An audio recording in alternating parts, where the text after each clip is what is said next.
What's up and welcome back to the Kind of Funny Gamescast. Of course, I'm Tim Geddes and I'm joined by one of the new faces of video games, Blessing at AOE Jr. What's up, Tim? The Nitro Rifle, Andy Cortez. Great afternoon to talk about Sifu. And if we're playing a hard-ass game, of course we need Timur Hussein. Welcome, everyone. I'm from the best website on the internet. The number 1, 2, 3, 4, and 5. Yeah. Video game website. Has it reached 6 yet? Has it gotten to 6? We're going to see. We're not ready to claim 6th spot yet. We'll see what happens in Q3 of 2022. Yeah. It's like Jet Li's the one. You got to wait until one of the other ones are more powerful before you subsume them, so that you gain that Good power. movie. Saw that in theaters. Good movie. Wow. Let the bodies hit the floor. Mm-hmm. Excellent. Exactly. Never forget. What was the bad name? Drowning Pool. Yeah. Drowning Pool. Yeah. There you go. We're not talking about that today. Today we're talking about video games, because this is the Kind of Funny Gamescast, where each and every week we get together to talk about video games, all the things we love about them. You can get it on youtube.com/kindoffunnygames or roosterteeth.com. You can get it as a podcast if that's more your thing. Go to your favorite podcast service, search for Kind of Funny Gamescast, and we'll be right there for you. If you wanted to get the show ad-free, if you wanted to watch it live as we record it, and if you want the exclusive post show, you got to go to patreon.com/kindoffunnygames. Just like our Patreon producers, Gordon McGuire, at James Davis Makes, Pranksy, Tyler Ross, Delaney Twinning, First Responder, ND, Julian the Gluten-Free Gamer, James Hastings, and Casey Andrew have all done. We appreciate you all so very much. But if you don't have $1 to toss our way, that's totally cool. Anytime you're on the Epic Game Store buying games, use our creator code Kind of Funny, and that will help us without any extra cost to you, which is money that comes to us. We get to use that money to do more cool, dope stuff like that amazing custom intro that Carter Harrell and guess who? Barrett Courtney helped make. Killing the game, everybody. You'll love to see it. Today we're brought to you by ExpressVPN and Chime. But we're going to talk about that later, because I can't wait to talk about this video game with this group of gentlemen. It's been so hard. It's been a while since I've been playing a game and I was under embargo that I've just been itching to talk about it, where I'm just like, it's bullshit that we can't tell the masses how much I am loving this video game, but that's where I'm at with it. Before we give our thoughts on the game, I want to go around and ask everybody how far they are in their Sifu process. Blessing. I beat Sifu. I actually beat it a while ago. We've had our codes for like a week and a half, 2 weeks just about, and I got my code in. I beat it 2 days later, and since beating it, I've been going back playing it again so that I can get the platinum. Hell yeah. Yeah. Andy Cortez, where you at? I beat Sifu as well. I don't know what I'm doing to 100%, and I'm playing on PC on the Epic Store, so I don't really know exactly how the achievements work. But the achievements pop, and they're loud when they pop. And the funny thing, Blessing, when we recorded the gameplay video, that audio wasn't being recorded, so we look like a couple of crazies going, "What the hell is that noise?" Oh, that's so and we funny. heard that noise, but that wasn't actually being recorded by whatever the software, whatever. Does the OBS icon get recorded? Because I saw the pop-up, and the pop-up icon did not record either. No. Oh, that's so funny. That is so funny. Actually, speaking of that, we got a whole bunch of cool things out there right now. If you're watching this, that means that we also have a 1 hour gameplay video that Andy and Bless made. You can check that out on the channel as well. And if you want something shorter to share with your friends, we also have the short 1-minute version of this review that you're seeing right now that Blessing did, that you can share on TikTok and Instagram and Twitter and all the social medias and all that stuff. So definitely go support all that stuff. Like buttons, like comment, subscribe, all that stuff. You know what I'm talking about. Tam.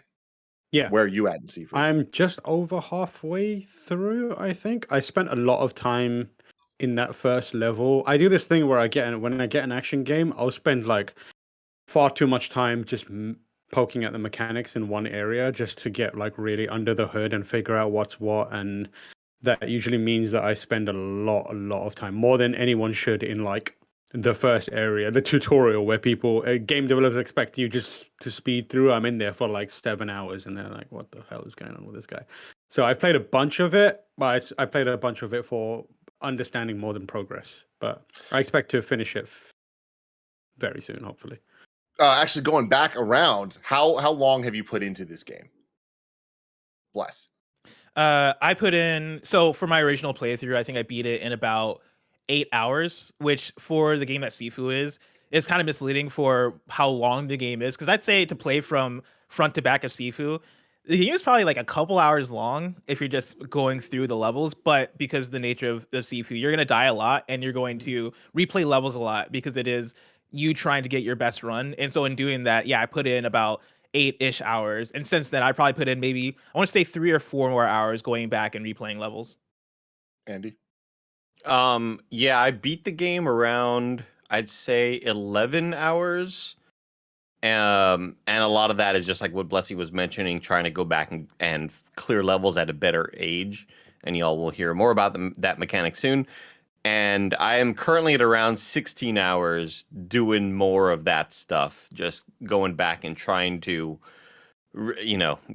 I died to one stupid enemy. I'm like, God damn it, I gotta go back and do it again because I really want to get through this level at age 22 instead of 23, that sort of thing. Yeah, Tam? I think I'm at about 5 or 6 hours. And I'm like halfway through the game, as I mentioned earlier. But yeah, that has been a lot of in the lab work. Yeah, getting them moves down. Gotta appreciate that. The TAM process. Exactly. Yeah, I am like almost 20 hours into this game, and I regret to inform everyone that not only have I not beat it, I am also like Tam, a little over halfway through. I would actually, at this point with where I'm at, I think that I'm closer to like a 65% through because of the way this game works. There's things that you unlock, and because I'm so bad at it, I have now unlocked pretty much everything. I think I only have like 3 more things that I haven't permanently unlocked, which is absolutely insane and just a testament to me not being great at this game, but it being good enough that I want to keep getting my teeth kicked in to try to keep getting better. And I have been having an absolute blast with it. Just starting off with our thoughts on it, I'll go. I absolutely love this game. It is definitely one of the most challenging games. It is out of my comfort zone for sure in terms of video games. And it, you guys, I'm joined on a panel right now with people that love Sekiro, love Bloodborne. I am not that guy, and we've talked about it. Everybody that knows KindaFunny knows. Dude. Come on. I did beat Cuphead, but that's a very different type of game, right? 2D platformers, 2D shoot 'em ups. Those are way more kind of in my lineage of interest. Whereas this, the kind of like old school 2D brawler games, I was always into. I would never say I was particularly good at them. Fighting games, I'm not particularly good at. Roguelikes, I'm not necessarily the best at, or like really even that like much of an expert in at all. This kind of combines all those things and kicks my ass over and over and over, but kind of teaches me, and like I know that I'm doing it wrong, and I think it does a good job for the most part of incentivizing me to, okay, I'm just going to do it one more time, but this time I'm going to do this different. And when you do it different, it does open up the gameplay so much more. And I have had more aha moments in this game than I think I've ever had playing a video game. And maybe that's just because I haven't played these types of games that much. And to even say these types of games, like I don't think that it's not Sekiro. You know what I mean? Like this isn't a Souls-like. It's not all of that. But I do think that they do a good job of having moments where I was really stuck. And then I called Bless. I'm like, dude, like I'm having a hard time. Is this game as hard as I think it is? And he was like, it is that hard, but here's what I do, whatever. And I was like, oh my God, I wasn't playing that way. And then all of a sudden I got to go back and I'm kicking ass. And it feels good because it doesn't feel like the game was getting my way. It feels like I just wasn't learning the way that I should have been. And then to be able to go back in the sense of achievement that I have, being able to go back to the first level and just absolutely destroy things that were such a challenge to me that I never thought I'd be able to beat. Like I remember a moment about a week ago being like, I don't think I'll ever beat this first boss. Like it's just impossible. And now I can beat it without dying once, and I can apply that to the second level as well. Have I played the first and second level legitimately 50 times each? Yeah. Do I still have fun doing it? Yeah. Bless, what do you think? Yeah, I think that what you just mentioned there really nails it. Playing this game in terms of the replayability of the levels and trying to go back for the best run reminds me of playing an arcade game where it is, all right, let's go. Oh, damn, I died on the first level. All right, let's try it again. And you get to level 2, and then you get to level 3, and then with each run you get further and further because you're continually learning the levels. You're learning the enemy placement. You're learning the combos. You're learning exactly how things work. That is the type of game that I love. You mentioned not necessarily being the roguelite person or the fighting game person or the Souls game person, and all of those things really appeal to me. Specifically the roguelite and the fighting game portions, where Tekken is probably my favorite fighting game franchise. If I take Smash out the loop, because Smash is kind of a cheat code, but like Tekken, I fucking love, right? Mortal Kombat, like those types of fighting games are my jam. Sekiro, when I played it around this time last year, became one of my favorite action games of all time, just for the gameplay of it and how much you got to be in it with the counters, how much you got to learn the enemies, how fast and swift the game is. That really that is something that I really enjoy and love. And then there's also Returnal in terms of the roguelite nature of this game. And it's like definitively not a roguelite, right? It's not randomized. You're not starting from scratch each time, but there is that replayability aspect and trying to get as far as you can aspect to it that does play similarly to a roguelite. And with all that said, I would say that this game is the most fun I've had with a game since playing Returnal. Which I mean isn't like the longest time, right? That came out last year, but I think that sets it up for where it's at in my how much I love this game. If this game came out last year, I think it would be my top 2 games of the year in that list. And that is for just how well made I'd say the game is, both from a gameplay standpoint, which, the setup of the game is really interesting, where it is there's a certain number of levels. You, as the main character, are going on a revenge quest to take out all the big bosses. And to do that, you go through each of the levels. Each time you die, you age up. And if you age up all the way, you then die, right? And you have to start from scratch. Or you don't have to start from scratch, but you don't make it to the end of that level. And each level is kind of a checkpoint where if you finish level 1 at age 27, you go into level 2 at age 27. If you finish level 2 at age 50, you go into level 3 at age 50. And the goal is to try and get through all the levels without aging up. That loop, I think, is so smart and so satisfying in the way that it gives you the freedom to choose how you want to play and choose how much risk you want to take. But at the same time, it gives you the encouragement to go, I think I can do this, right? I think I can go back and get down to age 22 by the end of level 1. Or I think I can take level 3 while being at age 45 and unlock the shortcuts there so I can go through the level faster. I think that loop is super satisfying and super fun. The combat is super satisfying, super fun as well. The animation is good. The fighting, like what you've seen in the trailer, is the game is just as good, if not better, than what you've seen in the trailer in terms of actual combat feel and how fun it is to play on that level. But then there's the presentation, which I think is incredible as well. When you're talking about the music, how good each of the levels' music or tracks are, and then also just how good visually the game is from the art style, but then also presentation, like the scenery, how scenes are set up, how the club looks versus how another level looks, even the fidelity, right? Like the reflections you'll see in the water or in reflective surfaces, all that stuff looks good. And yeah, I do not have enough good things to say, and so I'll shut up here and let somebody else go. But I love this game. Yeah, I mean, so then going in a completely opposite direction, then I want to hear from Tam, who doesn't sound as hot on it. Yeah, I'm in a weird place with this game where it's a game that is designed and made for specifically my kind of playstyle, and I think it's a good game. I think it's mechanically sound. I think that there's parts of it that just don't work for me, and I feel like it's missing a lot of things that I want to be there to elevate it into something that I can love in the same way that Blessing loves. There's a lot about it that just feels off and wrong to me. And like maybe it's because I've been playing too much other similar games, but the way I see it is like, how other games exist. How From Software makes a Souls game and another bunch of people make a Souls-like games, and they always feel slightly off. Just there's something about them that's slightly off. From Software made Sekiro, and this is the slightly off version of Sekiro for me. There are I think I disagree with pretty much everything Blessing said, other than the fact that I think it's a mechanically good game. I think it's an interesting game more than an amazing game for me. I think the setup is really cool. I think the idea of, playing the age system where if you die, you age up and you want to try and complete a level at a certain age is really good. I think the combat is, again, mechanically sound. I don't think that it's satisfying. Every punch feels flat to me. It feels like you're punching a pillow, and that comes partly because Pak Mei, as the kung fu style, isn't flashy in the way that it's executed in real life. So it's not about big swings and crunchy blows and that kind of stuff. And also because it's kind of inspired by the kung fu movies that aren't Hollywoodized. They're like, it's not a crunch that you hits. It's like almost like a whiffing sound.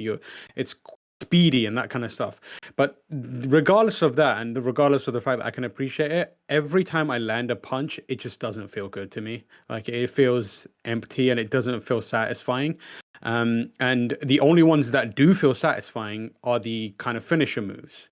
I think the audio is pretty bad. Like I feel like a lot of it sounds quite muted. I think the mixing is bad for me. Like I can't hear a lot of it. Like I hear the music and it's great and it sounds like some of the music is genuinely fantastic, but like I can't hear the punches, I can't hear the movements. Even when characters speak, it sounds like they're in a room over, like they're mumbling, and the actual delivery isn't very good at all. And like that's fine because the story is threadbare. It's basically the setup and that's it. You don't really get to invest in your main character. It's just you killed my father, now I'm here to kill you. And similarly, like you've got the bosses, but you never spend any time with them other than the opening where you get a bit of setup for them. In terms of mechanically, I feel like it feels quite spongy at times. The readability of the game is not great. There's like things that, again, I hate to like go to Sekiro, but like the way that I look at it is it has the posture system from Sekiro, right? And there's two ways to implement that. You can just implement that as a mechanic and have it be like, once this bar fills up, your posture is broken, or what is it called in this game? It's got a different name. Structure. That's the one. Yeah. Your structure is broken and you're foundation. Open. Yeah, foundation. You're open, and like its implementation in this game is very workmanlike. Its implementation, that same mechanic in Sekiro, it feels like a narrative system where there's a tension in the back and forth. There's a ballet in the way you approach that posture system. It's not just enemies are going to unleash this moveset and then this moveset and then this moveset and then this moveset, or you're going to do the same thing and then your posture breaks. There's a back and forth. There's a fluidity. There's like a story being told by the posture system in Sekiro. This doesn't have that. It's just wail, wail, wail, wail, wail, defensive, defensive, defensive, wail, wail, wail, wail, wail, defensive, defensive, defensive. And it doesn't feel good to me. I find myself disengaging a lot of the time. Even when I find like the mechanics can be like, oh, I'm enjoying it. Like I'm enjoying dodging. I find myself just kind of like my brain just trails off because it doesn't have that sense of like cinematic quality to the defensive side of it. I feel like a lot of the enemies and bosses can be pretty cheap at times, and I think that's where a lot of the difficulty comes from. And one of the things that really sticks out to me, so one of my main problems is there's a lot of like moves that you need to react to in a certain way. Like suddenly a fist will be super powered, or a leg will be like super powered or armored or something like that. But the tells for those can be super quick to the point where, and that's fine in most cases, but they have this thing which I really dislike in combat games with overlapping animations, where one animation can lead you down 3 different paths. So you'll have like a punch that can go into an uppercut, but that initial punch also looks like a punch that can go into another move. So there's a different kind of, you need to create these kind of animation sets that are distinct, so that once you learn them, you understand that, oh, it's going to go this way or that way. Whereas in this game, I found myself looking at the game or looking at characters and being like, this is a guessing scenario, not an actual, like, I know what's going to happen, I know how to react, and I've learned the moveset. So you're not really, I didn't find myself growing as a player. I found myself getting lucky a lot. And that's part of it, and that has its own charm, but that doesn't work for me at all. Like, I want to be like, once I learn the fundamentals, I want to be able to apply myself apply those to the game and feel like I get a long way. Whereas this game is all about knocking you on your ass and never letting you feel like you've learned anything at all in a lot of ways. I feel like you can get pretty far by using the counter system or the dodge system.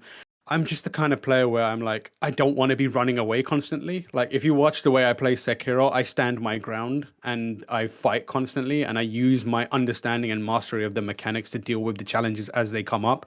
Whereas in this game, I find myself going, all right, I just got clocked with 3 different moves that just came out of nowhere that looked like other moves. I need to run away now and just wait for it to kind of build. And because of that, the pacing and the momentum of it just feels like getting sapped constantly. I could like go on to other things. Like, I feel like the camera is absolutely abysmal. Like, at times, I like, can't believe we're talking about the same video game here. I like the camera is genuinely like, I'm so confused by it. Like, sometimes you get into a corner and you can't see your own character, but the other character is like, their face is in the camera and they're throwing punches at you, and I'm like, okay, you have this system where, like, this game, if any game, shows that is proof that it's not a good idea to have multiple enemies attacking at the same time. That's a criticism that has always been leveled at the Batman games, where everyone's like, oh, everyone just gathers in a circle and they wait their turn. I don't like that system, but this is in the opposite end, where you can have 4 enemies trying to punch you at the same time and they're all doing a different type of move. And your only option is really just dodge, like, and hope that you can clear them very quickly. And like, I find that the amount of times I've been hit by someone throwing a projectile from off screen is like ridiculous. Like, just a bottle from nowhere, and there's no indicator. Like, unless you can get the move which lets you press the counter button and throw the thing back, which is great. But chances are you won't see that bottle coming because it's the character's not on screen, because you're not the fight isn't framed properly. And that's like one of the other concerns, but like, it's such a tricky place because I really like it. Like, I want to like it more though, if you get what I mean. There's just enough things that ding it for me that I'm like, this was almost exceptional, but as it stands, it's just a good game for me. Andy Cortez, where do you fall? I love this game. This is game of the year material for me. I don't disagree with a whole lot of what Tam is saying. I do think that the game doesn't communicate super well what moves are coming to you. When you know that you have to, when you know that a thrust is coming at you in Sekiro, you know what button to hit. And it's communicated really well visually. When you know that there's an attack that you need to jump to avoid, that's communicated really well. And I feel like this game can be a little unfair with moves like that. I don't think the camera is perfect either, but I found myself just getting myself in situations to avoid that problem completely. Getting hit by bottles off screen, I know going into fights, who the fuck has a bottle? And I go target them first. So like, I've come up with a lot of like solutions just based on the problems that the game presents, and I know to go deal with those problems immediately. If somebody has a weapon, I want to deal with them first. I don't want them to clock me out of nowhere from behind or whatever. And if there's 5 people surrounding me, I will run away and resituate myself and try to take on one person one by one. So like, there's a lot of solutions to the problems that Tam is bringing up, but he's not completely wrong in what the game does, the faults that the game has. I do think that the progression of the game is pretty confusing and not super well thought out. I don't love that the only things that I'm able to keep are these skills that I'm buying. I wish that there was some sort of level of, I don't even know what the word I'm looking is for. I wish there was a way that if I upgrade the ability to have more damage from my weapons, that right here, exactly, Barrett, crushing it right there. If I want to be able to upgrade my structure regain or my focus regain, I don't like that I lose those if I go back. And I think that if you were able to keep them, that's probably going to make the game way too easy, but there's got to be an in-between. To jump in there, like, because I agree and see where you're getting at with that, because this is to explain it's this a bit messy people, right? It's a bit messy of a system. It's a bit messy, and then you learn it and you're like, Oh, I get it. It's just a thing that they don't really communicate that well. Of in the levels, there are these totems they can come across, and this is the one that Barrett has brought up here. And in the totems, you have different upgrades that you can get per totem. You can only pick one upgrade, and they're based on you can get upgrades based on your age. So if you're under 25, 40, or 60, you can choose one of these upgrades. If you are in that level and you have a score that is above 1,000, 2,000, or 4,000, you can pick one of those upgrades. And if you have enough XP in a level 2, you can pick one of those upgrades as well that are the XP upgrades. And each of them do different things. Some of them are for weapon durability. Some of them are for your finishers, which are kind of like the Spider-Man finishers, but when you execute them, they get you a little bit of health, right? And each of them kind of have a different thing to them. And when you finish a level and go into the next level, you keep these rewards. But if you replay that level that you just did, you then have to kind of like regain those totems. But if you say you don't finish that level, right? Like say you lost on a level, or you like, let's just say you didn't finish it, right? If you hop into that next level, your totems from like your previous playthrough still carry through. Like it's all about how you start and not how you end necessarily. And it's really weird. It's confusing because they don't explain that. Yeah, they don't explain any of that. I had to I was so confused at and even the way that they show the upgrades you have. Barrett, if you could bring it back up. It's like, is that one selected or is it not? It's weird. You can't really tell here because none of these have two, but like if you look under the 60, under the 40, under the 25, under the 1,000, you see there's like one diamond on the left. Like when you get it, one of them turns black and then it adds an extra diamond next to it, but it just isn't really clear. Like, because this kind of looks like you have level ones everywhere. and so that gets confusing. But then because of what Bless just explained, it's not extremely clear, like when you keep them, when you don't keep them. There's a lot of systems at play and like different words they use for the shrine upgrades versus the unlocked forever upgrades, and even how that works, where I was so confused that I would take pictures on my phone just to like try to come up with the pattern myself. And I had to they didn't explain it to me. I had to look at it and compare pictures and be like, oh, okay. When I restart, I keep this, but when I finish, I don't, like whatever. That's not good. Yeah, it's not the best concepted system, and that's kind of like a big issue that I have with it. Because when you are trying to progress and get better scores or exit these stages at a lower age, I think a brilliant part of it is the shortcut system.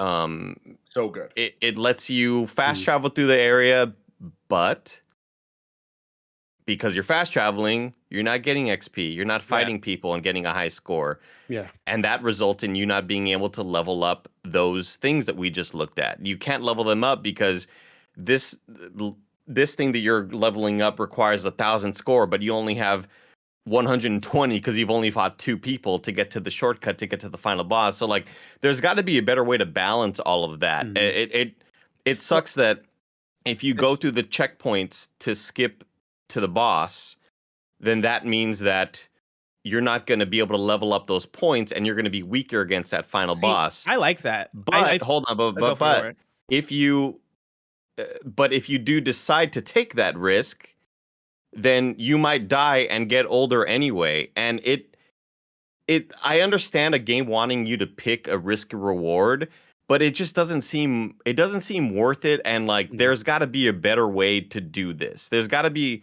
a smarter way as opposed to having to replay the level all over again. And not that you have to play it all over again. There's always a point for people that obviously haven't played it yet. You don't just go to the checkpoint and go to the final boss and skip through everything. There are different exit points that you can choose, which I do really like, and I do think it's really smart. But you do sort of risk losing to some bullshit big enemy who's going to grab you 3 times in a row. And it's like, what the fuck? You've never done that before. And like, that's where the frustration sets in. I think I've become more frustrated with the game the more that I've played it and tried to master it, where when I beat it the first time, I was like, brilliant game. This is game of the year for me. And then the more that I've tried to play it, the more that I've gotten frustrated with it. And it reminds me of like how these big Fortnite streamers have all sorts of issues with the game because they play it 8 hours a day and they see all the faults and it's like the normal player's like, it's a fun game, it's cool or whatever. Like I've gotten to that point where I've played it so much that I've started to see more and more faults with it. You you are exactly where I am, except I haven't finished it. Like that time I spent in the lab at the earlier was basically me finding and poking the holes where they exist, and I found so many that it's resulted in me feeling the way I feel about the game currently. I want to go back to the kind of like not understanding and not explaining a lot of the thing. I think that is a major part of the game that is a letdown for me. Like I talked about readability, but like passing the mechanics, none of it makes sense. I had a moment the other day where I exited the kind of map choice, and a pop-up came up, and I was the young version of myself, and then I went in and I spawned into the level as the old version of myself, and I was like, I don't understand what's happened here. Like, how have I gone from two? And then I like backed out and like went back in a few times to figure it out. And I was like, oh, okay, this is what's happening. But the game never tells you that.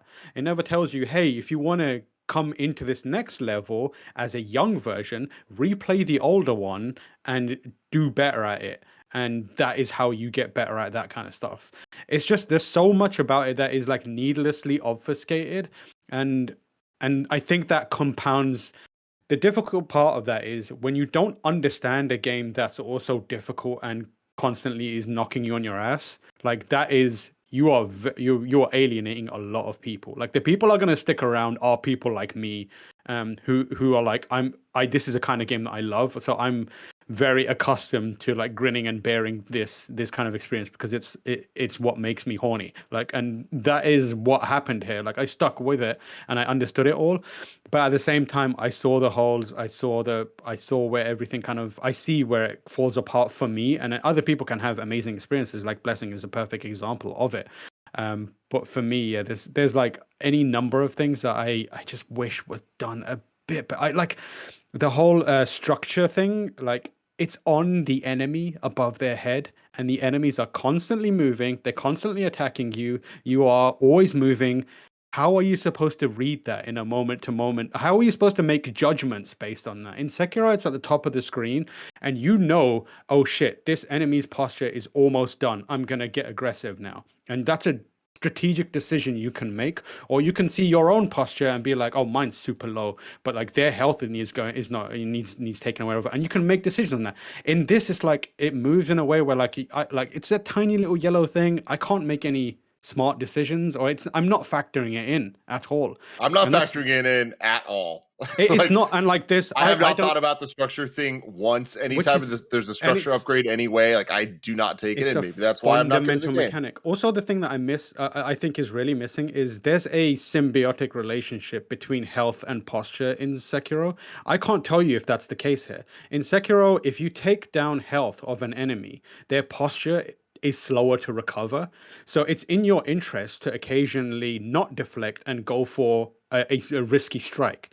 Whereas in this game, that doesn't seem to be the case. Like they've got health and they've got posture. And I'm like, why do you need both then? It feels like unnecessary. Well, I mean, I think the trade-off there is going for the finishers, right? Like, yeah, the finishers. If you bump up their postures, you get the finishers and then you get health back. Whereas if you just go for the regular knockdown, you just knock them down easier and then move on to the next. Yeah, but like that doesn't come across until you've actually like looked in a bunch of different mechanics and put all of those pieces together and been like, oh, this is why I'm doing this. And then when you do the finishers, you also risk making the game harder for yourself, because if you do the finishers, you can like accidentally buff the other enemy, at which point they're stronger and they have a new moveset and their readability becomes even trickier. But then you get the death counter thing back. You get your death counter back. So there is a risk reward to it, but like I'm always like, was that worth it? See, before we get to Bless, let me tell you about our sponsors. Shout out to Chime for sponsoring this episode. New year, new you. Maybe a you who leaves behind things that don't serve you, like those dang overdraft fees. When your checking account balance is running low, the last thing you need is an overdraft fee. But with Chime, an award-winning app and debit card, you can save that hard-earned cash money without paying overdraft fees. Eligible members can overdraft up to $200 on debit card purchases and cash withdrawals with absolutely no overdraft fees. Make your first good decision in 2022 and join over 10 million people using Chime. Sign up only takes 2 minutes and doesn't affect your credit score. You can get started at chime.com/KFgames. That's CHIME.com/KFgames. Banking services provided by and debit card issued by the Bancorp Bank or Stride Bank N.A. members FDIC. Eligibility requirements and overdraft limits apply. Overdraft only applies applies to debit card purchases and cash withdrawals. Limits start at $20 and may be increased up to $200 by Chime. See chime.com/spotme and go to chime.com/kfgames to get started. This episode is brought to you by ExpressVPN. Look, I get it. You don't watch porn, so maybe you're just paying attention to this ad for, a friend. But with everything going on in the world, governments have increased surveillance. They're using your devices to track your location movements and in a lot of places, your internet activity. ExpressVPN reroutes your internet connection through a secure encrypted server so you can surf the web anonymously. Newsflash, incognito mode is a sham. Your ISP can still see every single site you visit. But with one click of a button, ExpressVPN keeps others from seeing all the freaky stuff you've been looking at. Yeah, talking about you, Nick Scarpino. We've been using ExpressVPN for a long time. It's been keeping me safe, keeping me secure. I just feel better being out on the internet, knowing that ExpressVPN has my back. Protect your privacy today and get 3 months of ExpressVPN for free. Visit expressvpn.com/kindafunny. That's expressvpn.com/kindafunny for 3 months free with a 1-year package. Visit expressvpn.com/kindafunny to learn more. Bless. I'm so shocked because every single thing I feel like you're describing are things that I really liked. Like we're talking about these systems, you're talking about the obfuscation of it, and I agree. They're gonna come at you, Tam, with the Dark Souls. You know it. They're gonna be like well, a hard game that's obtuse. That's the thing is like you're describing things that I like about Souls games in terms of the obfuscation. And like, I like those things as well. But like, I know you like those things. Saying. This is what I'm saying. There is an elegance to doing that stuff that very few developers can nail, and that's why I describe it as this is one of those off-brand Sekiro games because again, I don't want to sound like I'm kissing From Software's ass. I think other developers can definitely do it, but there's more to it than just making a game hard and having these obfuscated systems. There's a breadcrumb trail, or they need to be designed in a way that's intuitively understood. This game has those systems, and they're obfuscated and they're confusing, but they're also not intuitively understoed. In a Sekiro or in a I disagree Bloodborne, that like the Sekiro and Bloodborne are intuitively understood. I guess more than this game at least. I feel like this game is way more understood. Maybe Bloodborne not, because that's part of the whole insight and all that kind of stuff. But I think the fundamentals you will understand in all those games. Whereas even the fundamentals in this game are confusing. Like the multiple combos where you're trying to parry, like when an enemy does multiple, you generally just need to parry the final hit. You don't need to worry about the others. So it's like it doesn't tell you that. Like so I spent a lot of time being like, oh, I'm a parry god, I can do this. So I'm parrying, and I'll finish it. I'm like, and then one time I held the block button. I was like, I just need to parry the last move. I don't need to worry about any of the rest of this. Why am I bothering? It's like, okay, that was not intuitively understood. And then at that point, I'm like, why am I even bothering to parry when I can dodge? And it's like the window on it is so forgiving that it's just it renders the parry pointless for a lot of the time. I'd rather put in the extra that. As somebody that doesn't play these games that much, like I do think that it's a little bit. First off, I appreciate you could remap the buttons. I always like that in the game, and I like that this lets you remap everything. Having said that, I do think that there are potentially a couple too many controls that aren't actually necessary, and it gets a little bit convoluted. Like there's this focus move where you kind of go into slow-mo for a second, and then as you upgrade, you choose different attacks using a wheel, and then you can attack, and it's like a more powerful thing. Your focus bar raises again, you can do it more, and they're super helpful. But they're really hard to pull off, not because they're difficult to time or anything, but because there's just too many button presses necessary where you have to hit a button to activate focus, then choose the focus thing you want to do and hit a different button to make it happen. But the problem is the slow-mo isn't quite slow enough where the enemies are still kind of attacking you. Like if I could have just mapped the button to just R2, done. Yeah. You know what I mean? It would have been a lot just simpler. I feel like it's a little needlessly, and let me know if like I'm off about this, but I feel like that is one of the few button press situations where I'm like, because of how complicated focus is, there are 3 buttons on my controller that need to do one thing that are now not able to do other things that would make those things a lot easier, like throws or the finishers. See, my issue with the focus was more so it was inconsistent in activating it, where I would be in the middle of a combo or I'd be fighting an enemy and I'd be let's say recovering or standing up, and I'd be pressing L2 to activate focus because I know, like, at a certain point, I think you do it so much that you know exactly which move you want to go to. Like for me, it was the focus sweep because that sweep will take down any enemy, and I would always try to go for that if I'm feeling overwhelmed or if I just need to knock down an enemy to get their stagger up. And so as I'm standing up or as I'm recovering from a combo or whatever, I'd be hitting L2 to try and get into the focus, and it'd never be clear when I could activate it or when I can't activate it. Like it felt very inconsistent. I would often get hit trying to activate it, same. and Yeah. the frustration would mount, and I'm like, "Fuck, man! I was like I had a perfect run For me, and that was now the I'm main like thing. super low." You know, See, yeah. that kind of speaks to I texted Blessing this, and it kind of I realized how to overcome that in my own mind. Like, there's a responsiveness to everything that feels slightly off to me. Like the counters feel like I'm pressing them and they're coming out just a bit later than when I press them. And there's the same with the punches, like the combos, for example, they're dialer combos instead of like super accurate. As soon as you press it, the move comes out. And in my mind, I reframed how I think of it by thinking of it as Tekken and not a Marvel versus Capcom or a Street Fighter type game. Whereas if you're familiar with those games, and Blessing can speak to this as well, they feel very distinct, despite looking like fighting games that are very similar. If you get what I mean, there's like a dialer combo system in Tekken. Is like you press a bunch of buttons, you can press them quickly together, and the animation for that entire combo comes out on screen, and you're good. In the Street Fighter style or the Marvel versus Capcom style, it's you need to input every punch at the right frame at the right time, and if you stop, the whole thing's stopping. It's not like queuing up moves for you. And that's how I expect, that's how a Sekiro feels to me. Like the moment you stop, it stops. And whereas this game is like, no, this is like Tekken, where you can like press punch, kick, and let go for a few seconds and it will come out. And I feel like that doesn't work for me at all because it creates this disconnect where I'm between what I'm seeing on screen and what my hands want to be doing. I wait for the punch to land before I hit another punch, and it doesn't work like that in this game. Like you can just go bam, bam, bam, you're done. And I feel like that is a big thing that changed in my mind that helped me kind of understand it, because I do play a lot of Tekken as well. So it got me to a place where it started to click a bit more for me.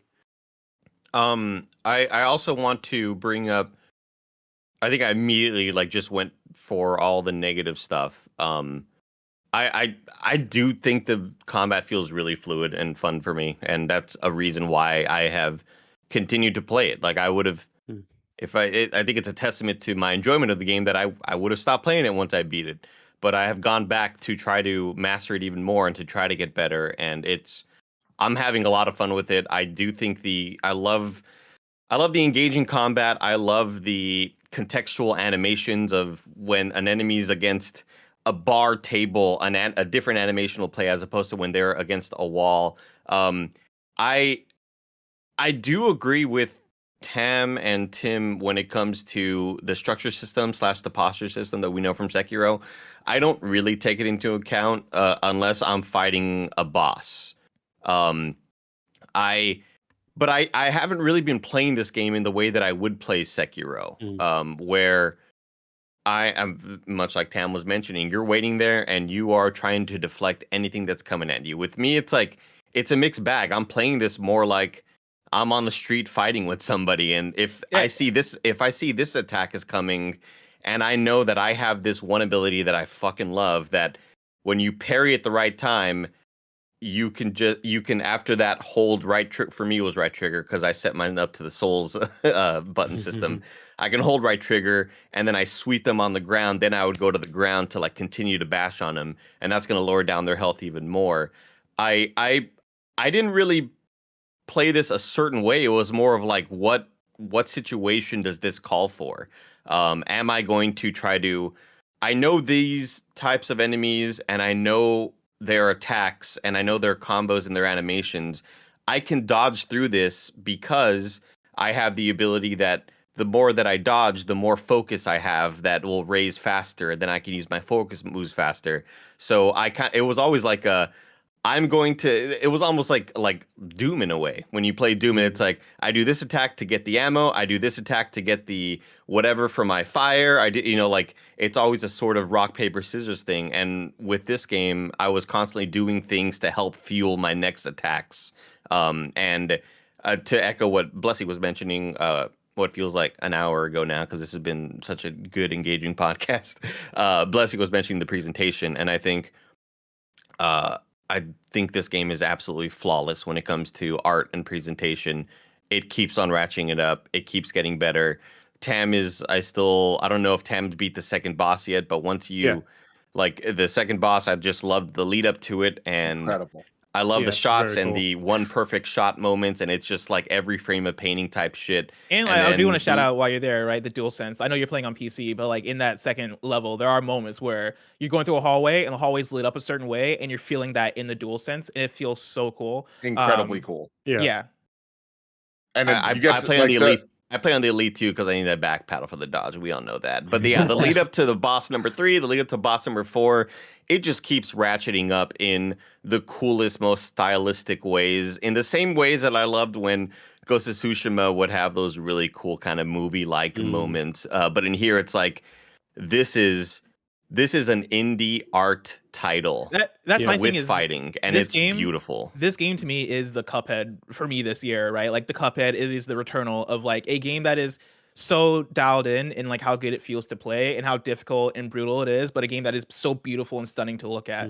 Where in talking about presentation, right? Like each level looks distinctively different, and they just keep looking better and better. Like you start off with level 1 and you're like, okay, yeah, no, this is a game, and then you can get to level 2 and you're like, oh damn, this looks good. And you get to level 3 and somehow level 3 looks better than level 2, and the same happens with level 4. Dude, and like it's crazy. It's crazy how much it ratchets things up. And then you talking about like the way characters will get thrown into walls or get kicked into surfaces, right? I think the animation is so dynamic with so many different things where I'll do a finisher on somebody, and if my finisher hits them into a table, like if I throw them and they get thrown into a table, they'll get thrown into that table. The way that they bend and the way that they bounce off of it, and it looks impressive for me every single time. And then there are moments where you'll be getting into a combo, and for me, I was all about the dodges. I know we're talking about playing this game like Sekiro versus playing this game like other games.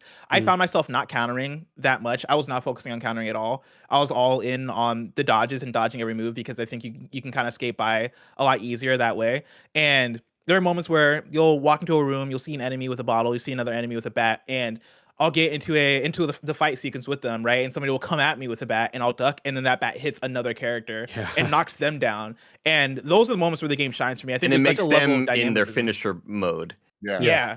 It puts them in it's like so the cool. let me finish them to get health back, and like, this is cool shit, dude. So presentation wise, I love it, and bless you brought up Cuphead. I think it reminds me a lot of Cuphead in the sense that it's brutally difficult, all of that, but it's so rewarding in the sense that you want to continue because you want to see what the next stage is. You want to see what the next phase of this boss looks like or what cool thing they're doing. Because so far I'm 3 out of 5 levels in, and it every single time I'm wowed by multiple things in the stage. Like even the first level, which admittedly is the most kind of just basic level that you're going through, nothing too special. There are multiple cinematic moments in that where the camera kind of shifts to being a side scroller for a little bit, or like you jump through a roof and the synth music kicks in. Like they knew what they were doing for moments that I have now done 17 times, and they still hit for me where I'm like, this is fucking cool. This feels like John Wick. I'm so into it. And then as you get to level 2, I don't want to spoil what they do that Andy's been hinting at of like the lead into the boss. It's fucking cool as all hell. And that's for a level that already is a neon filled club scene. Of course we're going to like that, but that wasn't enough. Like they wanted to ratchet up. They wanted it to be even cooler.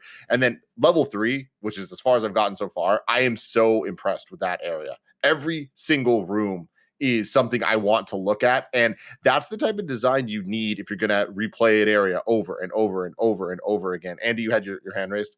Yeah, I was just going to echo those, what you were just mentioning. Like I think this game already interested a lot of us just based on those first couple of previews.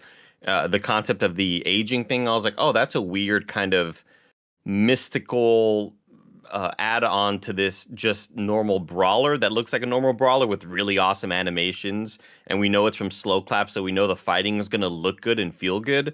But it was the X factor of having this S tier art presentation stuff that I wasn't expecting, that totally knocked it up several echelons to like, this is like game of the year type stuff for me that and I didn't know that's what it needed. I wasn't really expecting it. I was expecting much of what we're seeing on screen here, fighting in normal looking environments, and this game gets really kind of crazy with the places you start to fight and the things that it starts to show you in really dope ass ways. Like just stuff that I don't even want to spoil yet, but really I couldn't even spoil it if I tried. Just visually, the stuff that it throws at you are really fucking cool. It is like it's like Annapurna presents like like fighting, and the way I think of this game, like I know I said a lot of negative stuff, but I said it at the beginning and I want to reiterate it. Like I still think this is a good game. Like the things that I'm saying are because my brain is broken. I've been playing like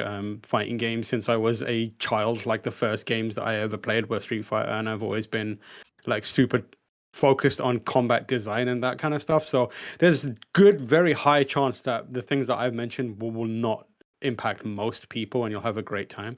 But like, again, I think this is a good game and it's a fun game. And the way I think of it now is it's Hotline Miami. Like you roll up into a room, it looks amazing. It's got this banging soundtrack. You look around and you're like, okay, I know, just like in Hotline Miami, I'm going to kick this door in. I'm going to kill that enemy. He's going to drop a shotgun. I'm going to pick up that shotgun, fire it through this wall. It's going to kill 3 enemies. I'm going to move into the next room. And then you basically learn through dying repeatedly how to systematically carve a path through that room. That's exactly what this game is. Like you roll into a room, you know, there's a bottle there, picking up that bottle, throwing it at that person, running over there, going to dodge this, grab that bat, hit this person, use the takedown, get some health back, and then I'm out of that room. And that is incredibly satisfying. Like once you've gone through, taken your knocks and, you know, fought through all that stuff. And then when you're able to pull it off, it's very, very satisfying, I think. And that is impressive thing. And it's elevated by a lot of what Blessing and Tim and Andy have said. Like there's parts of this game that I was like, I want a print of that. I want a print of that. Dude, I want a print of that. If you go into photo mode in any moment of this game, you will find a good photo. Like, I can press the photo mode button in any moment and find something that'll make my wallpaper. Oh yeah. It's down on the D-pad, I think. Like use the photo mode and press it at any moment. You're gonna find a one perfect shot type looking shot that is incredible. And to bounce off of like everything we're saying right now too, specifically where we're talking about how each room in any level, right? You walk room to room and there's something there that is fascinating and cool to look at. I also think that the design is so that like that is the same with gameplay as well, where and how Tam was talking about being able to play the game like Hotline Miami, where you walk in and you know exactly like, okay, I'm going to go here, pick up the bottle, throw it at this guy. Like I can recite to you my path through the club right now, right? In level 2, where I walk in, I know the guy standing there. I know I'm going to trip him. I know I'm going to knock him out on the ground. I know I'm going to walk into the club, look to the left, 2 dudes. There's a bat on the table. Pick up the bat, fuck up the 2 dudes. Go in, bunch of other people, right? Oh, I can tell you that exact path. I saved the bat for the next room because what I do is good to save the bat. There's the woman and the dude standing straight in front of you. One swing. One swing, get them both into final hit combo. Like it's so cool. Satisfying. It's the Ghost Runner for me of this year. Of like, I know how these rooms are set up, and the way I'm going to take them out is going to make me feel like the coolest person on the planet, dude. Yeah. I think when the preview first came out, I described the game as Katana Zero meets Fighting Force, right? And like you're seeing a lot of the same kind of things here echoed in terms of like Katana Zero, Hotline Miami, Ghost Runner. These are all the same kind of game when you're talking about like the run base, go through them, memorize the run, take them out. But like you bring in the Fighting Force aspect in there too, where it is this game as a beat 'em up, and you are picking up weapons, and you are actually engaging in combat and doing and going through those motions that feel incredible. But like, you know, when we're talking about the room to room thing, this game feels designed, at least for me, in a way where every room has thought put into it in terms of giving the player certain challenges and giving them options for how to approach those challenges. And it feels so well married with the aesthetic and with what the design of the of everything looks visually, where in level 3 there's a certain room that you walk into that has a lot of shit hanging from the ceilings. It's like, think light bulbs, right? Like you walk into this room and there's a bunch of light bulbs and it looks really cool. But what's really practical about that room too is the fact that there's 2 people in that room that are very strong and they're gonna have to fight them both at the same time. But every light bulb that's hanging down from the ceiling, you can grab any one of them. And so that room is basically an excuse to go, all right, here's a bunch of throwable shit and just throw all this shit at them. And it's so like I find that shit so cool and so well done in terms from looking at it from a level design standpoint. And I think there are so many moments in this game. I would say that every single room in this game has at least some level of thought put in terms of how you're going to play that level. But then you just have those varying levels of like, oh, they really put thought into this one in particular that for me is so cool. Dude, it reminds me a lot of Tony Hawk's Pro Skater, where sure, there's these levels and you can go about them in any way you want, but there are lines that are designed in it, right? Where it's like they want you to grind on this, then jump over this ramp to do this trick. Here's a big air opportunity, all of that. Like they're kind of built in. And I heard Andy saying that in the club level, like there's the moment you get the bat and you go in, and there's the woman and the man, you hit them, and you finish both of them. Like that's a design, like because like that's the exact same thing I've been doing. And Bless bringing up those light bulb things.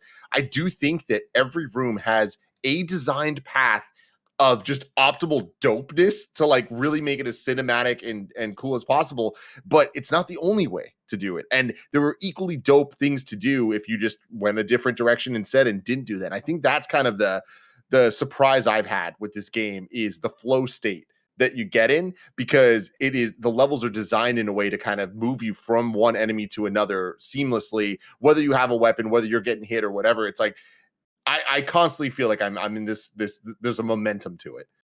I think the to go back and bitch and whine more about the progression. I think the game is difficult enough in that I wish that they figured out a way for you to take back the skills that you've earned over this time. You weren't given these skills. You earned them with your high score or with your XP. And I wish you had a way to kind of not just keep the moves that you're unlocking, but keep the, hey, I get more focus regeneration if I dodge more, or I have more. Like I was able to play. I got such a high score on one of them that I was able to do the 4,000 point here one, but it was like 5 or 6K or whatever for whatever level I was in, where you hurt the enemy structure or their posture whenever you parry them. And that adds like a lot more to their posture bar. And I was able to unlock that finally and use it along the way. And it's what helped me beat the game ultimately. But I would love to be able to take that back and use that. And you can tell that, in my opinion, you can tell that they know this system isn't the best thought out because of the lengths that they go to explain to you what's happening. When you try to go back and exit a level, you read like 3 sentences of like, you keep your this thing, but you don't keep your that thing, but you might keep your this thing. It's like, oh my God. Yes. If you leave this level, you don't get to keep this skills, but this and this stays with you. Although, however, like they explain to you a lot of shit because I think they know that it isn't the best thought out way to do this. It reminds me of like before we got our hands on Deathloop and they were trying to describe what the flow of Deathloop was. The one question I have, because I really love the game. I totally see and agree with a lot of what Tam says as well. And you talking about the game not explaining things well, like Andy and I have talked about, like it not visually like teaching you like what you're doing right and wrong with parrying and dodging and stuff like that. The one thing I still don't understand is how to get the death count down, because I feel like it's so inconsistent in how that happens. When it happens, it's always a surprise to me. I go, "Oh, cool." Honestly, I say like I think it's at the end of big combat encounters and when you beat certain big enemies. But I don't know if there's any consistency. So if you overuse, based on what my experimentation, if you overuse your takedown, basically, like if you're full health and you keep using your takedown, an enemy has a chance of basically negating your takedown, and they will like push you away. And if they do that, it buffs them. So you see them get this like yellow aura around them. If you defeat that enemy, that will take a year off your life. But I think there's, or you're talking about the death counter, right? I don't think it takes a year off your life. Oh no, wait. Are you talking about the year or the death counter? It'll bring the your death counter. Because like the death counter, so we should probably explain this to the audience, right? You have your age and your death counter. So every single time you die, one gets added to your death counter, which means that when you get back up, you go up by that age. So if you're 20 and you die, your death counter goes up by 1. Then you wake up and you're 21. If you're 21 and you die, your death counter goes up. It's now 2, and then you wake up and you're 23 because 2 got added.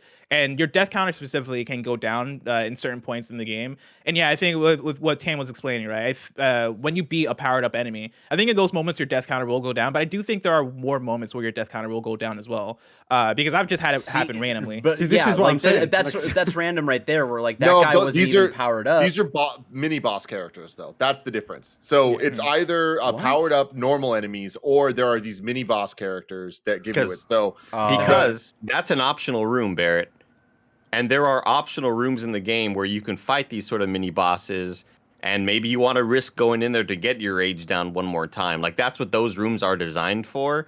But I totally agree with you that it is very confusing. Because sometimes it'll happen where I clear out a room of regular people and none of them like had because you can kind of tell which characters will get buffed because they have like the yellow flame, but it's like grayed out a little bit, so you can. It's like above their like health bar almost, kind of. It's kind of around like their aura. It's like around their shoulders is where I noticed it, and so you can kind of tell that. But again, I don't think that's explained very well. All that stuff, and then sometimes I'll clear out a room that isn't filled with anybody like that, and it's just a normal group, and sometimes that will take my my skull count down and stuff like that. I just think it's really like. I don't think that was like consistently done enough.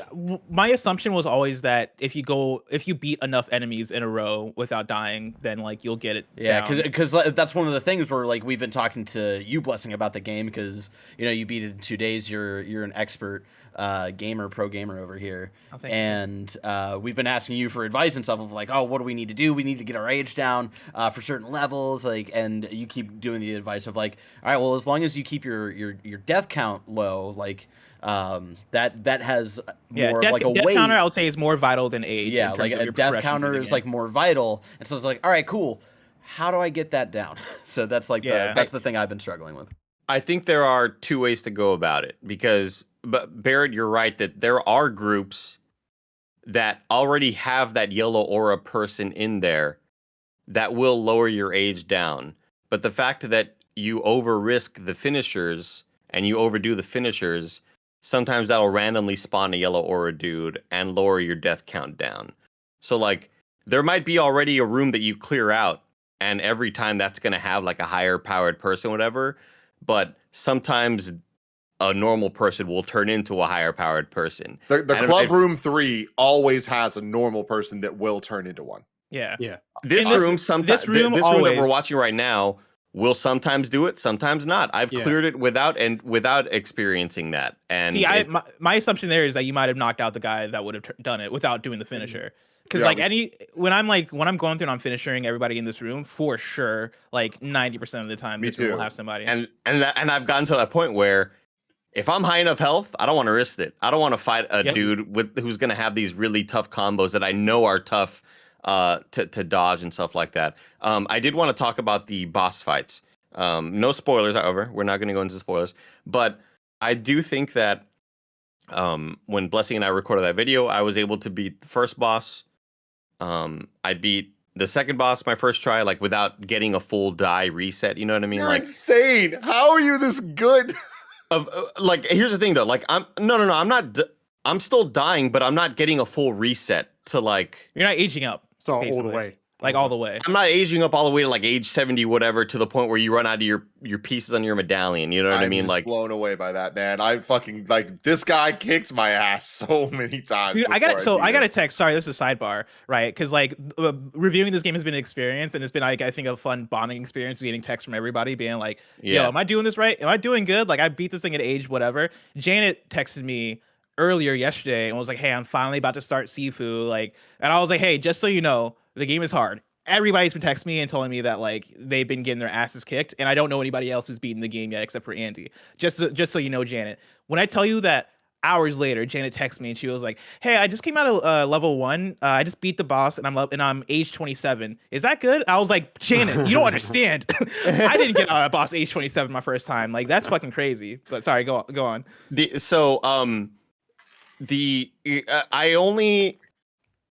I never really struggled with the bosses. Like this wasn't a a Souls or Sekiro type situation for me where it took a long time to beat many of the bosses. Boss 3, however, the one that Tim is about to get to, I still don't even really know the right way to fight that person. Damn, And dude, let me explain that really was quick. a process. I love that fight, but I'm with you. The second stage of that fight, incredible. Love it. Because it's all very clear and very calculated of what you need to do. Stage 1 is just like you're doing guesswork, and it's like there's a flow to it, but I think it is like a lot. It's a lot to master. It's really difficult because what this game does, this game has pretty deep fighting and defense where you can dodge a low attack and your character will kind of like jump up in the air to dodge a lower attack, or you could dodge a high attack and your character will kind of duck down or do like one of these sort of boxing type moves. Like a weave. A little weave, yeah. It's the dodge from God Hand, which shout out to them for putting that in again, because that hasn't been seen for a while. And it's really cool when done well. There are times where in that third boss fight where I know this thing is going to swing on the bottom and I know to jump over it, and then it's going to, like, I know the patterns at this point. It's going to be low, high, low, high, and I know to like dodge up, dodge down, dodge up, dodge down, and you kind of like get the flow of that. But there are other attacks that she does that I'm like at a loss for. I'm like, I don't know what the game wants from me here. Am I supposed to just run away from these attacks? Sometimes I get lucky where I do the side to side dodges or whatever. But for the most part, I feel just completely lost. And it's like I'm in a desperate rush to just get through it as quickly as possible. Like I'm brute forcing it in a way. And that really, really annoys me. I'm brute forcing it to get to the second stage of the fight. And the second stage happened. It's like, this rules. I love this sort of fight. I love this kind of like mechanically fast twitch sort of response stuff that I just fucking love when games present you with that challenge. But the first stage really, really bothersome. And then I got to the final boss, and Blessing told me he beat the game first try, and I was like, oh, cool, okay. I got to the final boss, and I thought, oh, this is scripted. I'm not supposed to be able to beat this. I'm supposed to die here, and then it's gonna cutscene, and then something's gonna.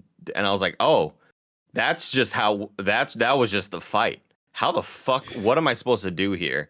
And that's when I realized I haven't been parrying much this whole time, except for this strategic.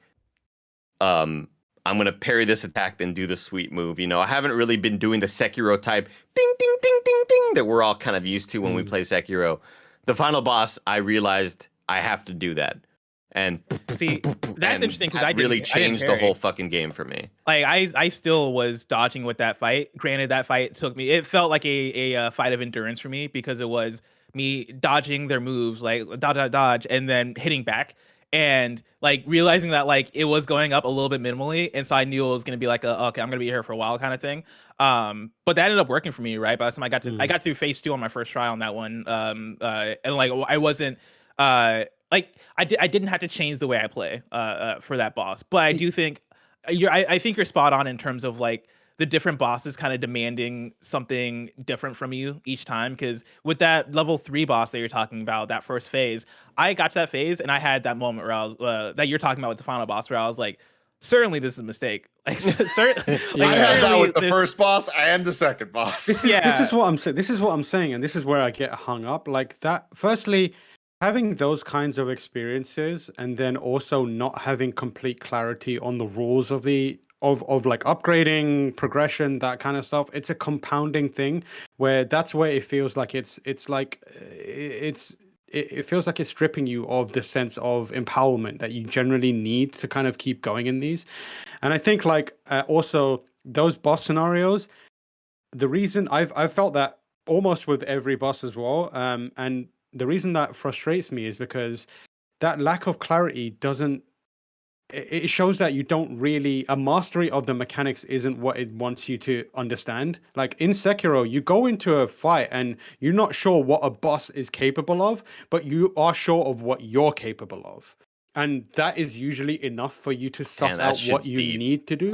Yeah, That's exactly. Because fucking deep. you know what you can do, right? You have, whether it's your prosthetics or your timing. I feel confident going into a blind. They could release a boss fight for Sekiro today, and I'd feel good about going into it because I know my timing for parries is down, and I just need to carefully figure out what it is. In this game, it doesn't matter if you have a mastery of dodging, parrying, and escaping, because you're just not able to understand what the boss is doing for a really long time, how you're supposed to read that, and what the game asks of you, and how do you react to that. And for me, that's the mark of a bad boss fight design. Like, I'm not gaining confidence in myself. I'm understanding how, the specific things that these bosses want from me. And again, it's like I talked about the back and forth, the tension and the ballet of boss fights that Sekiro has. This doesn't feel like that. This feels like it's a kind of like turn-based game where sometimes they will apply their own bosses. Often also feel like they have their own rule set which doesn't apply to you. Like, I've had bosses that they're in like enemies that will, or bosses and enemies actually, that I'll attack them and they will just super armor it, even though they have nothing indicating that they can do that. And like, I'm hitting you with a heavy kick and you're ignoring it to punch me. Or an enemy with a weapon who, like, if you get hit while you're holding a weapon, you'll drop it. But if you hit a boss with it, the boss will not drop that weapon. It's like, but that's a different rule set for me and you. Why is that? That's weird. And like, some bosses will drop the weapon. Like, it's so strange. Like, there's no like clarity. But I think that the fact that you go in there and it's like Andy had that experience where it's like, I have no idea. This doesn't feel like it's capable. And like, some people will say, well, that's how Genichiro was. But it's like, no, that's not how Genichiro was, because you knew you could do something, but you just weren't doing it right. Hold on. I do want to clarify all this by saying that, like, one You got it there phase eventually. one phase of one Yeah. boss is the only problem I have in the game. Boss Yeah, one, for completely easy to download. Boss two, completely easy to download. Phase two of boss three, boss four, like boss five, everything else is completely easy. And I'll say, for me I to only saw those boss moves. 4 one time. Like, boss 4, I did go in and didn't even need to download. I was able to I'm applying that thinking towards a design, like holistic design thing, for a design ethos throughout of it, because I found that, like, I'm okay with it. Like, I can do that very easily. Like, I can go into a fight and be like, okay, this is what I need. I need to take my beatings here and play defensively for a bit until they've played all their they played all their cards, and now I know what I need to do. But for most people, they're not going to be able to sit there and be like, okay, I need to dodge this while this enemy lays out every moveset they've got. They're going to have an incredibly frustrating experience. I found Sekiro more frustrating than this game in terms of that, right? Like, in terms of trying to figure out, like, how do bosses work? How the fuck do I beat Genichiro? How the fuck do I beat, like, I found myself this caterpillar man. I'm supposed to fucking just parry everything and then get out tired. But like, my biggest example for me was probably Guardian Ape, where I got to Guardian Ape in Sekiro, and I was just like, this guy plays differently than anything else in this took game. me 16 tries, no big deal. You know. I mean, he's a big gamer over here. But, like, I had to like figure out, like, oh, okay, I guess I had to just run around until, like, in order to dodge the moves and then learn the moveset. Whereas in this game, there wasn't a moment where, except for maybe the final boss in the first stage, where I was like, I am stumped. I don't know how to beat this guy. But then I just had to lean into, okay, no, it is what it is. Like, I got to dodge all of his moves and learn that. And for me, that did work, of using the mechanics that I already had and then applying it here, just in a way where I just had to read more than I had to read before.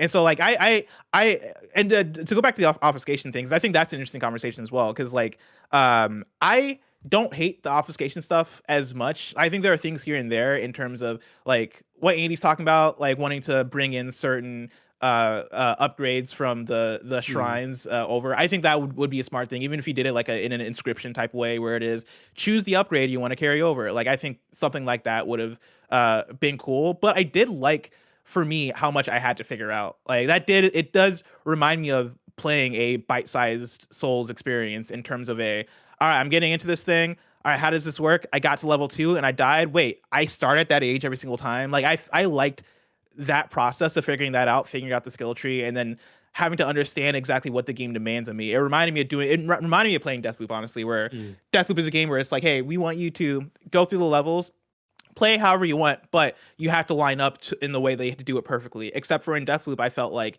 that was handheld, where, you know, they lay out the wall for you. They lay out, like, when you get there, how to do all the assassinations for you, right? And like the game gives the presentation of wanting you to figure it out, but in actuality, you're not necessarily figuring it out as a player. It's more so Colt figuring it out. Whereas in this game, I felt like I had to figure shit out. Like I felt like I really had to sit and go, all right, in level 1, do I want to take the shortcut and skip a totem or two so I can get to the boss quicker and hopefully beat it with the lower age? Or do I want to go through the full thing, take the risk, and try and get the perfect run going through the full length of the level, right? It almost feels like playing Mario, where it is, do you want to take the extra, or do you want to take the secret pipe, right, to go to the skip 3 levels, but then not have extra lives that you can get? It felt like that. It feels like that kind of choice, but within a game that feels concise enough and tight enough in its design to where that choice for me actually mattered, because level to level, when you have the shortcuts unlocked and you have that full range of choice, you go, all right, I know level 1's going to have these many totems that I can hit if I take the shortcut, these many if I don't. I know level 2 is going to have 3 if I do this, 3 if I 4 if I do this. And you get such a familiarity with each of the levels that like the more you learn, the more, I guess, the more valuable that knowledge feels in the way that you play. And it reminds me a lot of how I felt like playing when I was playing Bloodborne and when I was playing Sekiro, except in a way that feels way more, I guess, contained and tight, not in a way that I would say this game is tighter than a Sekiro or a Bloodborne game, but tight in a way that is you be shorter. careful with what you're saying here. Yeah. Like I wouldn't say this game is like up there with a Souls game for me, but I wouldn't say it's far off in terms of how I felt coming out of Sekiro. Like Sekiro was a game that I beat and I wanted to replay it over again. And this is a game that I had that exact same thing where I beat it. I was like, that was a fucking phenomenal time. I want to play it over again. And I'm still, and like, I foresee myself coming back to this game to replay it for a very long time in the way that I felt when I beat Sekiro. Andy Cortez. It's really interesting the way the game can kind of where you can kind of break the sequence in a way that doesn't really feel natural, or a way that the game doesn't really want you to do. Not that it's like discouraging you in any way, but with the shortcut system, I found the way I was playing levels 2 and 3. I was doing like the weirdest things to get to the extra totems that I knew I could get to without having to maybe fight a couple of extra rooms. And in level 3, there's like, I would beat the first 2 dudes and I would fight the first couple of rooms because I know I can handle those rooms and there isn't this onslaught of a bunch of enemies that I'm going to have to like, well, I'm fighting these 2 guys and then a giant guy is going to come take me down. Like I knew that I could fare well in those first couple of rooms. And then I would, with the amount of paths that open, I think it is pretty brilliantly laid out and designed to where I could take the staircase up, get that totem, take the staircase back down, fight that lady to take that other room, go up this staircase, get the other totem. And I was like doing the weirdest shit that I don't really... It's obviously designed to do that, but it didn't really feel natural in a way. It felt like I was kind of like breaking the sequence in a way to go backwards to find that one totem that I wouldn't have been able to access unless I went through this other room. And like, there's still a couple of rooms that I haven't unlocked and I don't know what I'm doing in order to get them unlocked. And I'm still kind of really interested to find those and what those secrets are. Because there are a couple of rooms that I've walked up to, especially in level 3 at the top of the elevator. There's like a room it's like an office type looking door thing, like double doors that it's locked. It's like, I don't know what's in there. I don't know what the hell is in there. And I'm interested to find out. But I've already beat the game and I'm wondering, does this game have the sort of Hades thing to it where you beat it 10 times and you get the true ending? Like, I'm sure there's something like that because the game ended in a way that didn't really feel like there was... Oh, you're playing on PC. Yeah. Right? Text me after this because like the PlayStation has trophies. And so when I beat the game, I went and checked the trophies to see like, all right, how do I platinum this thing? And there are certain trophies that are like, all right, now do this. And I was like, do the upside down castle. All right. I mean, there's basically, there's more to it, Andy, that you, and like, this isn't spoiling anything. The game is like, this isn't a spoiler, trust me. But like, yeah, there's more you can do after you finish the game. And like, it's very evident as you're playing the game. I figured, like, I've just been replaying the levels after I beat the game to try to get lower and lower age. And that's kind of all I've really been doing, but I don't really know exactly the right path. And there's been rooms after the fact that I'm like, oh shit, I never walked into that room. That's cool. Let me walk in there. Tim Geddes. I have two questions for you guys about some stuff. One is, Barrett, can you bring up the screen with all of the skills unlocking with the, yeah, thank you very much. So we have this here, and the way that it works is there's the, whatever, 20 or so of these little white dots that you're seeing. Each one represents a different skill. Can you go back to it? I'm letting it play so I can die and so I can show it. Gotcha. So the way it works is you go in, each one requires a certain level of XP to unlock, and then if you unlock it 5 times, you get it as a permanent unlock. There's two things I want to bring up about this in particular. One, I really don't like that first step of it. Having to unlock it each run before you are adding to your permanent unlock system just seems excessive. And it just seems like it's not really like it's annoying as opposed to being designed well. Like had they just upped the level of experience you need or whatever, I think it would have been better. This feels a little confusing. So essentially, if you're replaying the levels over and over and over to try to unlock one of the abilities, if you start the level and it's 500 XP, you need to spend 500 XP to unlock it once, and then 500 times 5 to unlock it permanently.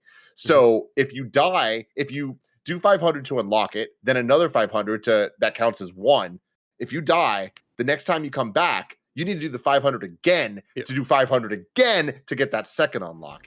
And that's fine when we're talking about 500. And to be clear, the 5x will go down, and that will stay through other run-throughs. So, like, even if you die and give up and start another run-through, this will stay. If you did one permanent unlock, it will stay at 4 times instead of going back up to 5 times. So that I didn't like, and I thought that was just like, adding that to the confusing death counter, to the confusing upgrades. There's just a lot of things where I'm like, that felt like one thing too far for me, where I'm like, why is it like this? That feeling I think the game's tough enough, Tim, too. Exactly. And we're like, help me, guys, please, I need help. Yeah, I want to beat this. My question for you guys, like on top of that, is I'm not thrilled with those abilities overall. Like, I remember starting the game up and looking at all of them, and I'm like, okay, I want this and I want this, but there's 20 options, and I don't really care. I don't think that these things are going to help me in my gameplay. Did you guys have a different take? Okay, they go for it, Eddie. Like, yeah, which ones do you find yourself using? They greatly helped me. Kicking the bags, environmental mastery is huge. Environmental mastery essentially allows you to kick any footstools or bags of money on the ground or little benches or whatever. You can kick them towards an enemy. They'll trip and they'll fall, and you can go and like punish them and get a couple of hits in. That's the first thing Blessing told me to unlock, and that's the first thing I unlocked in the Let's Play that's up right now. And it basically turns it into a Jackie Chan scene where it's just like kicking shit all over the place. I took down one of the first big enemies just kicking all the money bags at him, and it was hilarious. It was great. That one's massive for me. The other one that's massive for me, shoot, I'm gonna just open up the game. There's one that's sprint and triangle that will get you like a swipe move with your leg that'll knock down most enemies. That one was super useful for me because I use that like if I'm walking in, the first person I see is getting that move because that immediately then allows me to get on top of them. Oops, and start I opened Fortnite. The strong sweep is also good. Like there's one. Wait, which one's that? Strong sweep, which focus sweep, which just plants them on the ground and you can then run up and do the mount and punch. Focus sweep, very very big. I also used for me it's forward heavy attack. Oh yeah, like the snap. And that's like if I had a bat, that's what I would use to take out the first 2 people. And it's kind of like a wide attack that'll usually hit 2 people if they're next to each other.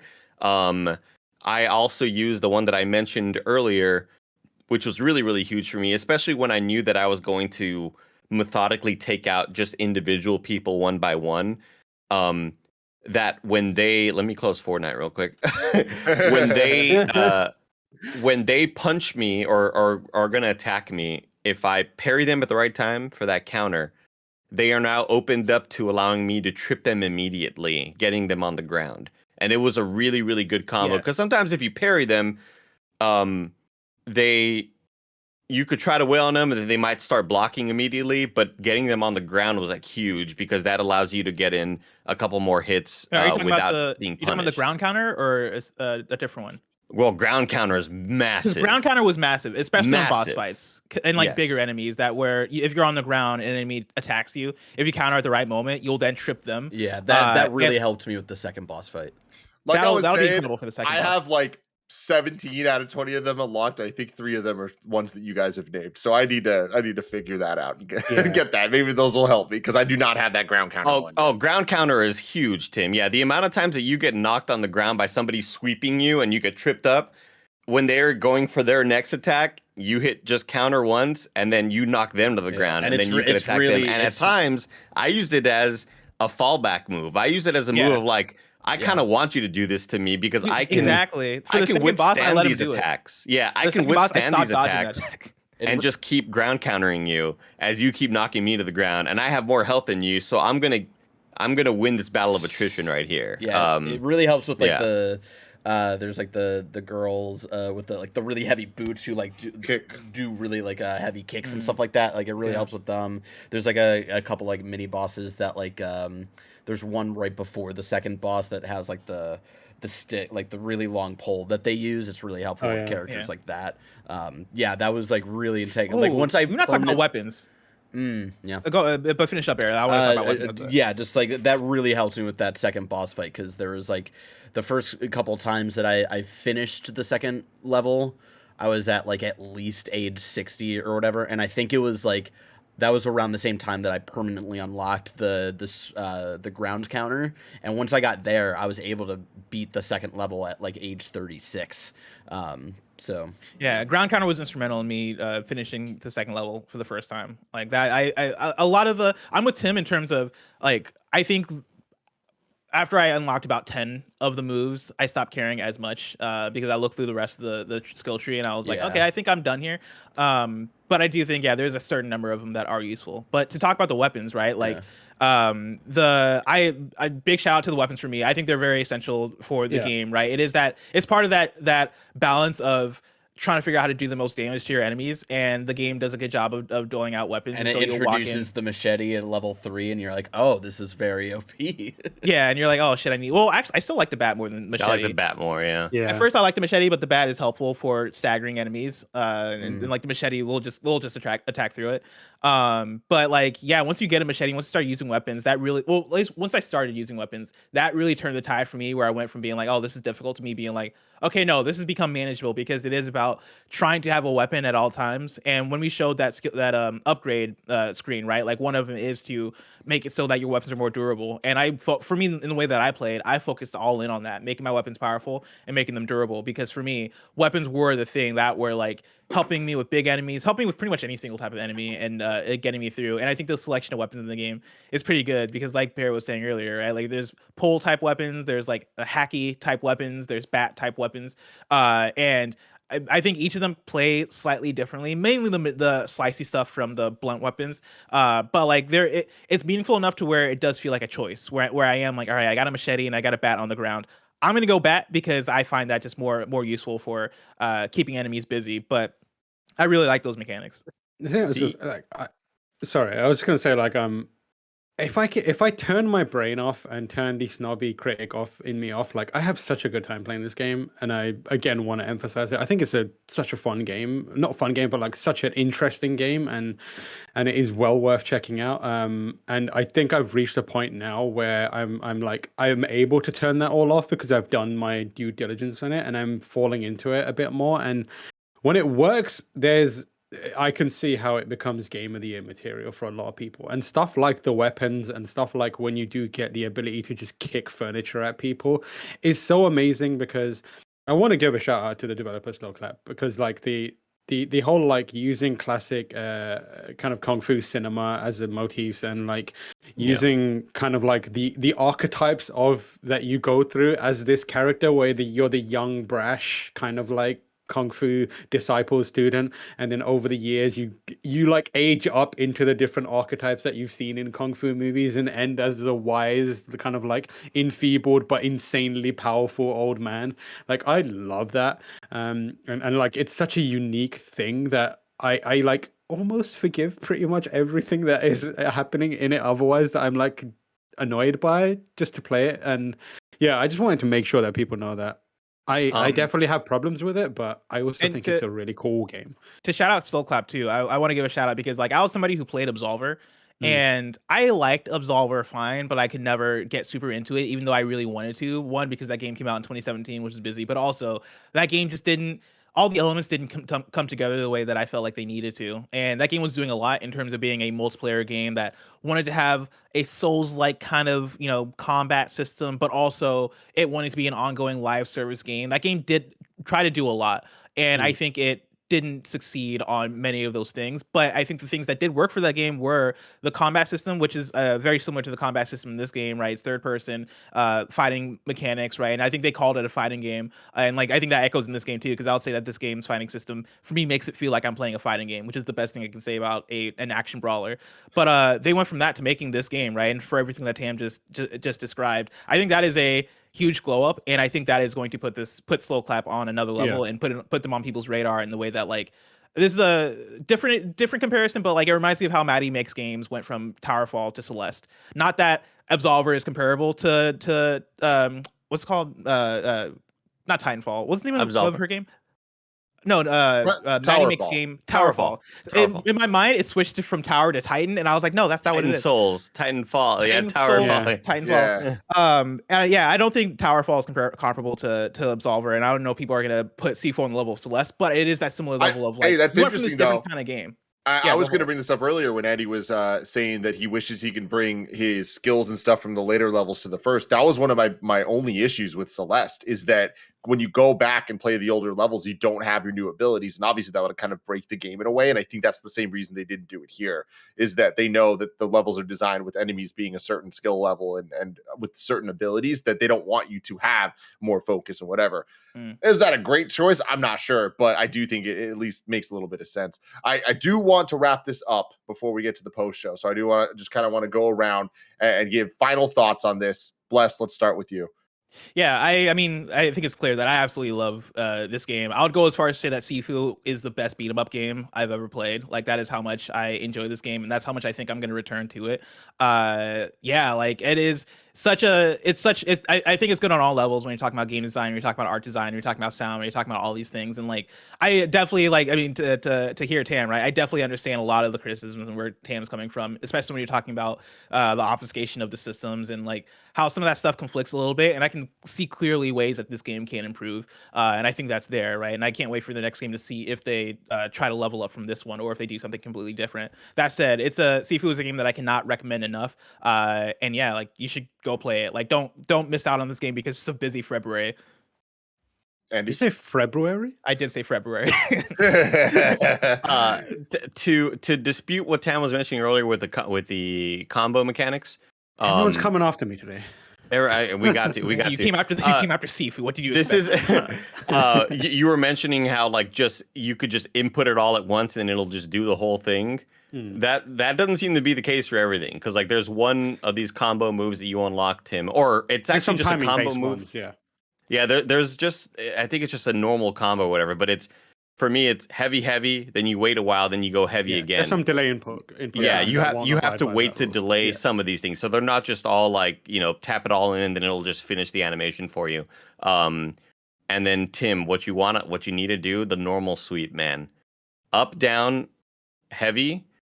The amount of times you finish a cool combo and you get them stunned, and you can up, down, heavy, normal sweep, not even the cool focus sweep. You just normal sweep and get them back on the ground, punish them again. I think you can do both. I think you can do both. Oh, because I do down up, and then the person who reviewed it for us wrote in the script up down, and I was like, that doesn't seem right. I think in the game menus it's specifically up or down up. I think up down is technically something else. We're gonna in the post show. We're gonna get into more specifics on. Anyway, this is game of the year material for me. I do agree with Blessing that this is my favorite beat 'em up brawler game I think that's ever been made. It's what I never. This is totally gonna sound like wild and out of left field, but I never played Shenmue, but this is what I thought Shenmue was gonna be. Back in the day. Bro, you should play Shenmue if you just so you understand how wild that is. The shock that you're gonna have playing Shenmue after this. When Shenmue was first being previewed, I imagined it to be like this, or the Bouncer back in the day. I thought it was gonna be this cool kind of kinetic type of combat going from scenario to scenario. and I know that they are very much not those games, not this game. This Not game even is like close. what I've been kind of yearning for in a 3D space for a long time. I know that we've had 2D versions with them. I know that people absolutely loved Streets of Rage 4. That's like a lot of people's game of the year 2 years ago. Or was that last year? 2 years ago? 2 years ago. Yeah, right. This is like the game that I've been missing. This is the game that I've been wanting for a long time. Just like this sort of kung fu type game, and it feeling really, really good and fluid, and it nails everything that I wanted. Yeah. If that was Sifu, Rio would have got his ass whooped like 8 times during that run. Like he would have been laid out about 8 times on that one run. Audio listeners, Barrett was showing Shenmue. Yeah, I also think this is a game of the year contender for me, and I am a little surprised to say that based on the type of game that it is. But the biggest reason for me is the fact that I'm currently at a point that I'm like, an hour ago, I was like, I don't know that I'm going to be able to progress past where I'm at. Like, I just don't. And then I hit a point, I'm like, I am going to be able to. I know I'm going to be able to. And I've had that moment at least 10 times over 20 hours of playing this game. And I think that to me is great, where I want to keep going back. They keep giving me good reasons to want to go back and push a little harder. But even with that, I feel like every time I start to hit a point that I'm like, oh man, I've hit a wall and I'm not progressing at all, and I'm just wasting my time doing runs because this experience isn't even getting anywhere. I always have some breakthrough of mechanics that I'm like, oh shit, okay, I got this down. And it really is additive, where going back, I'm like, I can clear the first level with my eyes closed. Like, I got this shit down. It's getting to the point that with the second level, I'm like, I can beat at least 2/3 of this with my eyes closed. I like that, because I can't imagine feeling that about level 3. But I bet you in a couple days, maybe weeks, I'm going to. And I'm going to stick with this game. Like, that's the thing for me that puts it as the game of the year contender is I want to beat this game. I want to see it through. That's one thing I want to bring up just really quick, of like, with all of the games that we kind of like got bombarded with like Pokemon and Ali World and like Sifu and like all of this stuff, of like the second I started playing Sifu, I was like, oh, this is all I want to play. I really don't give a fuck about anything else I have right now. I delayed other games that I was reviewing just so I could stick with Sifu and see it through. Like, that's how much I was enjoing it. I needed to be playing. I need to be playing Horizon, and I've just been replaying Sifu. That's not an indictment on Horizon. I just like I've been really just into wanting to master this experience, and that's where I'm at with it. Closing words, Tam. Yeah, I'm also. I want to be playing this game constantly, and I know I talked a lot about the things I don't like about it, but as I think I've mentioned enough times now, that I have a very specific kind of take on these kind of games, and that's what I've surfaced to everyone. So I'm sure there's people going to be that disagree with me or agree with me, whatever it may be. Fundamentally, though, I think this is a really cool game. I think this is a really interesting game. I think it's a really, for the most part, well-made game, and I can completely understand it being the people's game of the year. I love that this game exists. Like that space, as Andy said, has been in need of something big, and that space, that genre, the beat 'em up genre, is one of my favorite genres of all time. I've spent, I cannot tell you how many hours playing Final Fight and Streets of Rage and those kinds of games, and the fact that they've taken that and like turned it into something their own is like admirable, and I respect Slowcap for doing it.